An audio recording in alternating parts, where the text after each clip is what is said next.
Mumbai Indians అప్రజాతంగా దూసుకెళ్తుంది. అవునన్నా.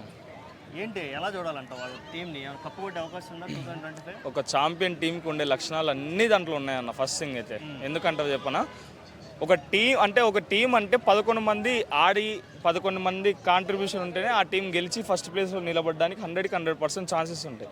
ఎందుకంటే ఇప్పుడు ఎవరు పర్ఫార్మెన్స్ చేసినా, ఇప్పుడు చూస్తే సపోజ్ మన హార్దిక్ పాండ్యా, సూర్యకుమార్ యాదవ్ ఇద్దరు ఒకటే స్ట్రైక్ రేట్ మీద 40+ ఏమో కొట్టిండ్రు. ఇద్దరికి ఒకటే స్ట్రైక్ రేట్ ఉన్నింది. కానీ అది వాళ్ళకి అదేది మన player of the match award రావాలంటే ఇద్దరు పోయినారు. అంటే ఆ స్పోర్టివ్నెస్ టీం మొత్తానికి ఉంటుంది.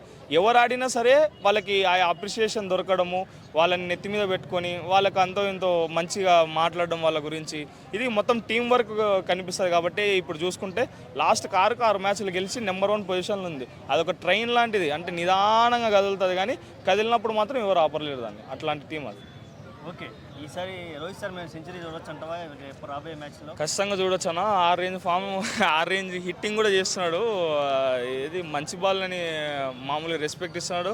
మామూలుగా స్లాట్లో ఉండే బాల్స్ని అయితే లాగి కొడుతున్నాడు. కాబట్టి ఖచ్చితంగా సెమీస్లో అయినా క్వాలిఫైయర్స్లో అయినా సరే ఫైనల్స్లో అయినా సరే ఫైనల్కి ఖచ్చితంగా ముంబై వస్తుంది. ఎందుకంటే ఆ టీం ఎబిలిటీ మనకు తెలుసు. కాబట్టి వచ్చిన రోజు మాత్రం ఖచ్చితంగా సెంచరీ కొడతాడు అన్న. హార్దిక్ పాండ్యా కెప్టెన్సీ ఎలా అనిపించింది? చాలా మంచి కెప్టెన్సీ అన్న. ఎందుకంటే లాస్ట్ ఇయర్ మనం అదే హార్దిక్ పాండ్యా అదే ఫ్రాంచైజీకి లీడ్ చేస్తున్నప్పుడు తనను బూ చేసిండ్రు.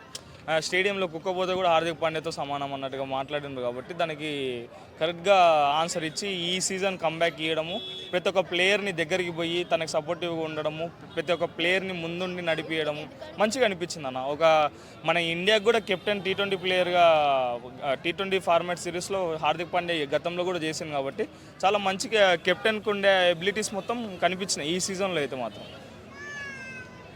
కంటికి గాయమైన 7 కుట్లు వచ్చి మళ్ళీ గేమ్ ఆడటం అవన్నీ చూసినాక నీకు స్పోర్ట్స్మెన్షిప్ గురించి ఎలా ఇవ్వాలనుకుంటున్నాను అన్న?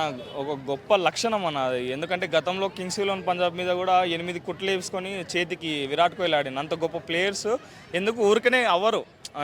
వాళ్ళకి ఎంతో దాని మీద ఎంతో ప్యాషన్ ఉంటేనే, ఎంతో హార్డ్ వర్క్ చేస్తుంటేనే ఆ క్రికెట్ అంటే ఆ గేమ్ ఆ స్పోర్ట్ అంటే ఎంత ఇష్టం ఉంటేనే అట్లా ఆడతారు. ఇప్పుడు మన హార్దిక్ పాండ్యా కూడా పాపం కంటి మీద 7 కుట్లు పడినా సరే మ్యాచ్ని గెలిపించుకోవడము, మ్యాచ్ మొత్తం ముందుండి నడిపించుకొని ప్లేయర్ ఆఫ్ ద మ్యాచ్ కూడా తీసుకోవడము, బౌలింగ్లో కూడా 2 వికెట్లు తీసుకోవడము చాలా మంచి సైన్స్ అన్న. ముంబై ఇండియన్స్కి మాత్రం ఖచ్చితంగా హార్దిక్ పాండ్యా ఒకవేళ ఇదే టీం వరకే జరిగితే మాత్రం కప్పు తీసుకున్నా సరే ముంబై ఇండియన్స్ మనం ఆశ్చర్యపోయాల్సిన అవసరమే లేదన్న.